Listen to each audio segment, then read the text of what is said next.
Good morning. ഫേസ്ബുക്കിൽ നിന്ന് ഒരുപാട് പൈസ ഉണ്ടാക്കുന്നുണ്ടാവില്ലേ, എല്ലാ നേരവും ഫേസ്ബുക്കിൽ കാണാമല്ലോ എന്നൊക്കെ നമ്മളോട് ചോദിക്കുന്നുണ്ടായിരിക്കും ആരെങ്കിലും. ഫേസ്ബുക്കിൽ നിന്ന് എനിക്കിതുവരെ പൈസയൊന്നും കിട്ടിയിട്ടില്ല, പക്ഷേ എൻ്റെ ബിസിനസ്സിന് അത് നല്ല രീതിയിൽ സഹായിച്ചിട്ടുണ്ട്. അതെങ്ങനെയാണെന്നാണ് ഞാൻ ഈ വീഡിയോയിലൂടെ പറയുന്നത്. ആദ്യം മുതൽ അവസാനം വരെ കാണുക.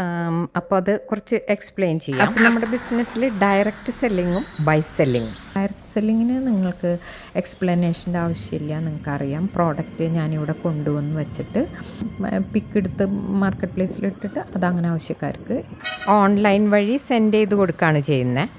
ബൈ സെല്ലിങ്ങിൽ നമ്മൾ നേരിട്ട് വാങ്ങിക്കൊണ്ടുവന്ന് നേരിട്ടല്ല അയക്കുന്നത്. ബൈ സെല്ലിങ്ങിൽ ഫസ്റ്റ് ഇൻവെസ്റ്റ്മെൻറ്റ് ഒന്നുമില്ല. കാരണം നഴ്സറീസാണ് അത് കീപ്പ് ചെയ്യണത്. ഈ പ്ലാന്റ്സുകൾ അവരുടെ പ്ലാന്റ്സ്. ഞാൻ അതിൻ്റെ ഇടയിൽ ചെയ്യേണ്ടത് കസ്റ്റമേഴ്സിനെ കണ്ടെത്തിയിട്ട് അവരെ ഇവരായിട്ട് കണക്ട് ചെയ്തിട്ട്, അപ്പോൾ എനിക്ക് പാക്കിംഗ് ഇല്ല, ഇൻവെസ്റ്റ്മെൻ്റ് ഇല്ല, പരിപാലനം ഇല്ല. അപ്പോൾ ഞാൻ ഈ പ്ലാന്റ്സുകൾ നമ്മൾ ഡയറക്റ്റായിട്ട് ഇവിടെ കൊണ്ടുവയ്ക്കുമ്പോൾ അതിന് ഒരു 20 ദിവസത്തിനുള്ളിലാണ് നമ്മൾ സെൻഡ് ചെയ്ത് അവസാനിപ്പിക്കണമെങ്കിൽ ആ ഒരു 20 ദിവസം ഞാൻ പ്ലാന്റിനെ സൂക്ഷിക്കേണ്ടതുണ്ട്. അതില്ല. അങ്ങനെ കുറച്ച് മെറിറ്റ്സ് ഉണ്ട് അതിൽ. അതോടൊപ്പം ചില ഡിമെറിറ്റ്സും ഉണ്ട്. കാരണം ഈ നഴ്സറീസിൽ നിന്ന് അയക്കണ പ്ലാന്റ്സുകൾ നമ്മൾ നേരിട്ട് കണ്ടിട്ടല്ല അയക്കണേ, നമ്മളല്ല പാക്ക് ചെയ്യണേ എന്നുള്ളത് കൊണ്ട് അത്രയും വിശ്വസ്തരായിട്ടുള്ള സ്ഥാപനങ്ങളെ ഏൽപ്പിച്ചാൽ മാത്രമേ നമ്മളുടെ ബ്രാൻഡിങ്ങിനോ അല്ലെങ്കിൽ അതൊക്കെ അത് ബാധിക്കണ കാര്യമാണ്. നമ്മൾക്ക് ഉണ്ടാക്കിയിട്ടുള്ള ഇന്ന് വരെ ഉണ്ടാക്കിയിട്ടുള്ള നമ്മുടെ സൽപ്പേരൊക്കെ പോവാനായിട്ട് ഈ ബൈ സെല്ലിങ് ചിലപ്പോൾ കാരണമാവും.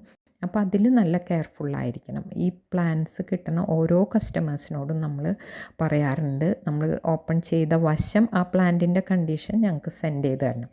അതിനുശേഷം വരുന്ന കംപ്ലയിൻസ് ഒന്നും നമുക്ക് ഈ നഴ്സറീസുമായിട്ട് അവർക്ക് സെൻഡ് ചെയ്ത് കൊടുത്തിട്ട് അവരോട് സംസാരിക്കാൻ പറ്റില്ല. അപ്പോൾ ബൈ സെല്ലിങ്ങിൽ മെയിനായിട്ടും കസ്റ്റമേഴ്സിൻ്റെ കംപ്ലയിൻറ്റ്സ് നഴ്സറീസുമായിട്ട് സംസാരിച്ച് അവർക്ക് അർഹമായ കോമ്പൻസേഷൻ മേടിച്ചു കൊടുക്കുക. ഇതൊക്കെയാണ് ബൈ സെല്ലിങ്ങിൽ നമ്മൾ ചെയ്തുകൊണ്ടിരിക്കുന്ന ജോലികൾ.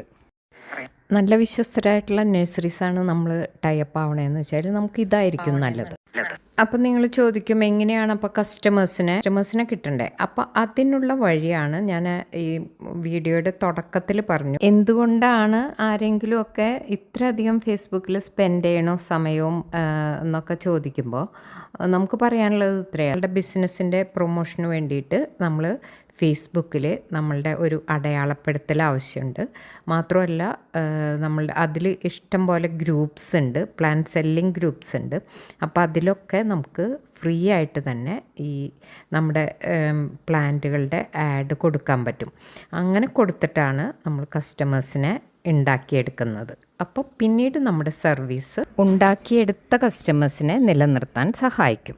എന്നെപ്പോലെ ചെടികൾ വിൽക്കാൻ താല്പര്യമുള്ളവർക്ക് നമ്മുടെ വാട്സാപ്പ് നമ്പറുമായി ബന്ധപ്പെടാവുന്നതാണ്. മറ്റൊരു വീഡിയോയുമായി വീണ്ടും കാണുന്നവരെ നന്ദി, നമസ്കാരം. Thank you.